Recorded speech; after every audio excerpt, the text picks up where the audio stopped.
Hi friends, welcome back to our channel.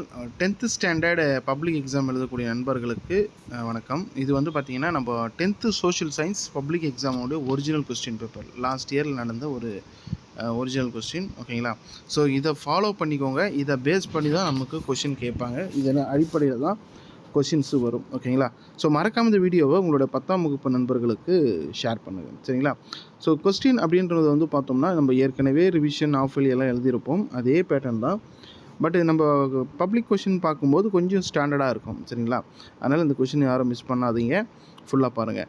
பகுதி 1 part 1 பொறுத்த வரைக்கும் 14 1 மார்க். ஓகேங்களா? So 14 1 marks.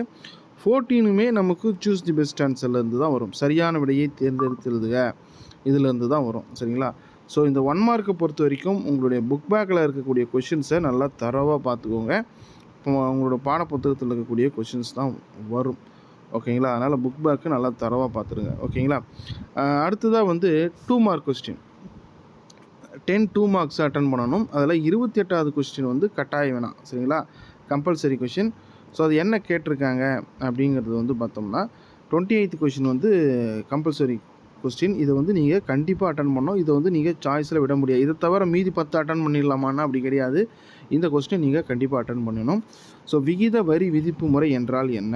இது வந்து லாஸ்ட் இயரில் வந்து கேட்டிருக்காங்க. ஓகேங்களா? ஸோ எக்கனாமிக்ஸ் பார்ட்லேருந்து வந்திருக்கு. அதனால் இதை வந்து நோட் பண்ணி வச்சுக்கோங்க. விகித வரி விதிப்பு முறை என்றால் என்ன? அந்த கொஸ்டினை அட்டன் பண்ணிவிட்டு மீதி இருக்கக்கூடிய கொஸ்டின் எல்லாமே நீங்கள் ஒரு 9 கொஸ்டின் நீங்கள் அட்டன் பண்ணணும். அது என்னென்ன கேட்டிருக்காங்க அப்படிங்கிறத பார்த்துடலாம். 15வது கொஸ்டின் வந்து பார்த்தோம்னா ஹிட்லர் ஜெர்மனி மக்களின் ஆதரவை எவ்வாறு பெற்றார்? அந்த ஒரு கொஸ்டின் கேட்டிருக்காங்க. முசோலினியின் ரோமாபுரி நோக்கிய அணிவகுப்பின் விளைவுகளை எழுதுக. ஓகேங்களா? அடுத்து வந்து ராமலிங்க சுவாமிகளின் சீர்திருத்தங்கள் குறிப்பறைக. ஸோ இந்த சீர்திருத்தத்திலிருந்து ஒருத்தர் கண்டிப்பாக கேட்டுருவாங்க, அதை ஞாபகம் வச்சுக்கோங்க. ஸோ ராமலிங்க சுவாமிகளின் சீர்திருத்த குறிப்பு வரைக.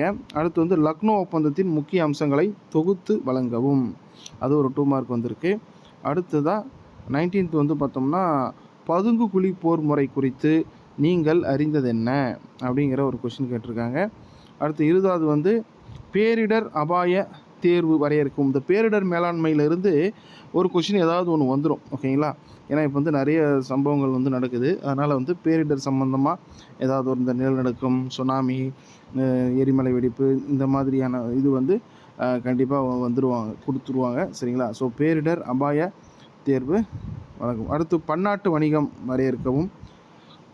கோயம்புத்தூர் ஏன் தமிழ்நாட்டின் மான்செஸ்டர் என அழைக்கப்படுகிறது? Important question. இது ரொம்ப அடிக்கடி நிறைய முறை கேட்டிருக்காங்க. ஸோ நம்ம தமிழ்நாட்டினுடைய மான்செஸ்டர்னால் கோயம்புத்தூர், அது ஏன் அப்படிங்கிறத கேட்டிருக்காங்க. அதை நோட் பண்ணி வச்சுக்கோங்க. அடுத்து இயற்கை எரிவாயு என்றால் என்ன? Natural gas. சரிங்களா? அது கேட்டிருக்காங்க. அடுத்து வெப்ப குறைவு விகிதம் என்றால் என்ன? வெப்ப குறைவு விகிதம், அந்த ரேஷியோ. சரிங்களா? அந்த கேட்டிருக்காங்க. அடுத்து இந்தியாவின் செம்மொழிகள் யாவை? இது கண்டிப்பாக கேட்கறதுக்கு வாய்ப்பு இருக்குது. செம்மொழி லாங்குவேஜ்லேருந்து கேட்டுருவோம். அடுத்து வந்து பிரிக்ஸு உறுப்பு நாடுகளின் பெயர்களை குறிப்பிடுக. இது இம்பார்ட்டன்ட். இது கண்டிப்பாக நீங்கள் தெரிஞ்சுக்கணும். ஸோ பிரிக்ஸினுடைய உறுப்பு நாடுகளினுடைய பெயர்கள் வந்து நம்ம தெரிஞ்சுக்கணும். BRICSன்னு இருக்கு இல்லையா? Brazil, Russia, India, China. So இந்த பிரிக்ஸ் நாடுகளுடைய நேம் வந்து நம்ம தெரிஞ்சு வச்சுக்கணும். மொத்த உள்நாட்டு உற்பத்தி என்றால் என்ன? அடுத்து 28வது வந்து கம்பல்சரி கொஷின். விகித வரி விதிப்பு முறை என்றால் என்ன? ஓகேங்களா? ஸோ அடுத்ததாக வந்து 5 மார்க் கொஷின். 42வது கொஷின் வந்து கம்பல்சரி. 5 மார்க்கில் ஒரு என்ன அட்வான்டேஜ் சோஷியல் சயின்ஸ்னு பார்த்தோம்னா ஃபஸ்ட்டு கொஷினே நமக்கு கோடிட்ட இடத்தை நிரப்புக ஒரு 5 கேட்டுருவாங்க. ஓகேங்களா? அடுத்ததாக வந்து பார்த்தோன்னா 2ஆம் உலகப் போரின் விளைவுகளை ஆய்வு செய்க. வேலூரில் 1806 வெடித்த புரட்சியின் கூறுகளை விளக்குக. இது கண்டிப்பாக கேட்டுருவாங்க. வேலூர் புரட்சியிலிருந்து 1806. சரிங்களா? அடுத்து வேறுபடுத்துகள் வந்து ஒரு கொஷின் கண்டிப்பாக வந்துடும். ஓகேங்களா? ஸோ இந்த பேட்டர்ன்லாம் பார்த்துக்கோங்க. ஓகேங்களா? வேறுபடுத்துக, காரணம் கூறுக, இந்த கொஷின் கண்டிப்பாக வந்துடும். அடுத்து சட்ட மறுப்பு இயக்கத்தில் தமிழ்நாடு வகித்த பங்கினை விவரிக்கவும். ஸோ சட்ட மறுப்பு இயக்கத்தில் தமிழ்நாட்டோட பங்கு அது கேட்டிருக்காங்க. தென்மேற்கு பருவக்காற்று குறிப்பு வரைக. இந்திய மண் வகைகள் ஏதேனும் 5னை குறிப்பிடுக. ஸோ மண்ணை பற்றி கேட்டிருக்காங்க. ஸோ இதெல்லாம் பார்த்து வச்சுக்கோங்க. புவியியல்லேருந்து என்னென்ன கேட்டிருக்காங்க, குடிமியல்லேருந்து என்னென்ன கேட்டிருக்காங்க, ஒரு ஐடியா சரிங்களா. இந்தியாவில் சாலைகளை வகைப்படுத்தி விளக்குக. ஸோ என்னென்ன வகையான சாலைகள் இருக்குது, அது இந்திய அரசியலமைப்பின் சிறப்பு கூறுகள், அரசியலமைப்பிலிருந்து ஒரு கொஷின் கண்டிப்பாக வந்துடும். இந்திய பிரதம அமைச்சரின் பணிகள் மற்றும் கடமைகள் யாவை, இதுவும் இம்பார்ட்டன்ட் கொஷின் தான். ஸோ எல்லாமே மோஸ்ட் இம்பார்ட்டன்ட் கொஷின், கண்டிப்பாக தெரிஞ்சிக்க வேண்டிய ஒரு விஷயம். அதனால தான் அதெல்லாம் ரிப்பீட்டடாக கேட்டிருக்காங்க. பொது விநியோக முறையை விவரிக்கவும், எம்என்சி வளர்ச்சிக்கான காரணங்களை விவரிக்கவும், இது கண்டிப்பாக பார்த்துக்கோங்க. ஸோ எல்லாமே இம்பார்ட்டன்ட் தான், அதில் எதுவுமே ஒமிட் பண்ண வேண்டியதே இல்லை. ஸோ எதுக்காக நம்ம கொஷின் சொல்கிறோன்னா, இந்த கொஷினே வரலனா கூட இந்த பேட்டர்னில் இந்த லெசனில் இருந்து இந்த மாதிரியான வினாக்கள் வருவதற்கான வாய்ப்புகள் இருக்குது. ஓகேங்களா. ஸோ அதுக்காக தான் நம்ம வந்து சொல்லிகிட்ருக்கோம். நம்ம வந்து 42வது கொஷின் வந்து கம்பல்சரின்னு பார்த்தோம் இல்லையா. 1 மார்க்கில் 42nd கொஷின் வந்து கம்பல்சரி. அந்த ஓகே, உலக வரைபடத்தில் பின்வரும் இடங்களை குறிக்கவும். ஸோ மேப் வந்து நமக்கு ஆன்சர் ஷீட்லேயே வந்துடும். அதில் வந்து நீங்கள் இந்த இடத்தெல்லாம் நீங்கள் குறிக்கணும். ஓகேங்களா. Germany, Morocco, Italy, France, Great Britain. ஓகேங்களா. ஸோ மேப்பில் நீங்கள் 5 கண்ட்ரி 5 பாயிண்ட்டை வந்து மார்க் பண்ணிங்கன்னா 5 மார்க். ஓகேங்களா.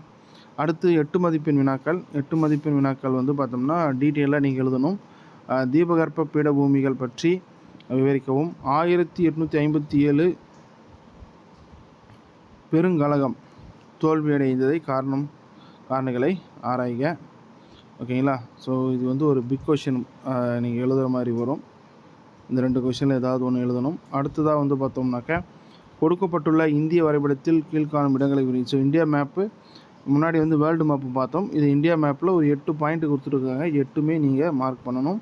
அல்லது தமிழ்நாட்டு, ஓகேங்களா, தமிழ்நாட்டில் இருக்கக்கூடிய ஒரு 8 பாயிண்ட்டை நீங்கள் மார்க் பண்ணணும். ஒன்று இந்தியா லெவலில் ஒரு 8 பாயிண்ட் தெரிஞ்சால் அதை மார்க் பண்ணலாம், இல்லை தமிழ்நாட்டில் இருக்கக்கூடிய 8 பாயிண்ட் தெரிஞ்சுன்னா அதை மார்க் பண்ணணும். சரிங்களா. ஸோ ஒரு பாயிண்ட்டுக்கு 1 மார்க் அப்படிங்கிற மாதிரி 8 பாயிண்ட் நீங்கள் மார்க் பண்ணிங்கன்னா 8 மார்க்ஸ். ஓகேங்களா. ஸோ இதுதான் பேட்டர்ன். இதை ஃபாலோ பண்ணி படிங்க, ஈஸியாக வந்து மார்க் ஸ்கோர் பண்ணலாம். ஓகேங்களா. ஸோ சோஷியல் சயின்ஸை பொறுத்த வரைக்கும் பார்த்தீங்கன்னா, நான் சொன்னது எல்லாமே இம்பார்ட்டன்ட் தான். இதில் கேட்கப்பட்டது எல்லாமே இம்பார்ட்டன்ட் தான். இதே கொஷின் வருமானதுன்னா அது எல்லாமே இம்பார்ட்டன்ட் தான். பட் அந்த டைப்பில் இருக்கிற வேறு கொஷின் கேட்கலாம். சரியா. ஸோ அதை வந்து நல்லா பார்த்து வச்சுக்கோங்க. ஸோ வேறுபடுத்துகள் வந்து ஒரு கொஷின் வந்துடும். அதுக்காக தான் சொல்கிறேன் நான். சரிங்களா. இதெல்லாம் வந்து எல்லாமே எதுவுமே ஒமிட் பண்ணுறதுக்கான சான்ஸே இல்லை. எல்லாமே இம்பார்ட்டன்ட் தான். இந்த பேட்டர்னில் தான் வரும். இந்த கொஸ்டின் பேப்பருக்கான லிங்க் இது வந்து 2024 லாஸ்ட் இயர் கேட்ட ஒரிஜினல் கொஸ்டின் பேப்பர் இது நீங்கள் பார்த்துட்ருக்கிறது. சரிங்களா. இது 2023. இது மாதிரி 2024, 2024 சப்ளிமெண்ட்ரி கொஷின், 2023, 2022 கிட்டத்தட்ட ஒரு 4-5 கொஷின் இருக்குது. அதுக்கான லிங்க்கு கொஷின் கலெக்ஷனாக வந்து நான் போட்டிருக்கேன். லிங்க் டிஸ்கிரிப்ஷனில் இருக்குது. அதை கிளிக் பண்ணிங்கன்னா நம்ம வெப்சைட்டுக்கு போகும். அதில் போய்ட்டு நீங்கள் டவுன்லோட் பண்ணிக்கலாம். சரிங்களா. ஸோ மொபைல் யூஸ் பண்ணுறவங்களுக்கு எல்லாருக்குமே டவுன்லோட் பண்ணுறதுக்கு சுலபம் தான், ஒன்றும் கஷ்டம் இல்லை. ஒரு சிலர் டவுன்லோட் பண்ண முடியல, வரல அப்படின்னு சொல்கிறீங்க. பட் டவுன்லோட் பண்ண முடியும். லிங்க் டிஸ்கிரிப்ஷனில் கொடுக்குறேன், செக் பண்ணி பாருங்கள். ஸோ அடுத்தடுத்து அப்டேட் பண்ணுறோம். தேங்க்யூ.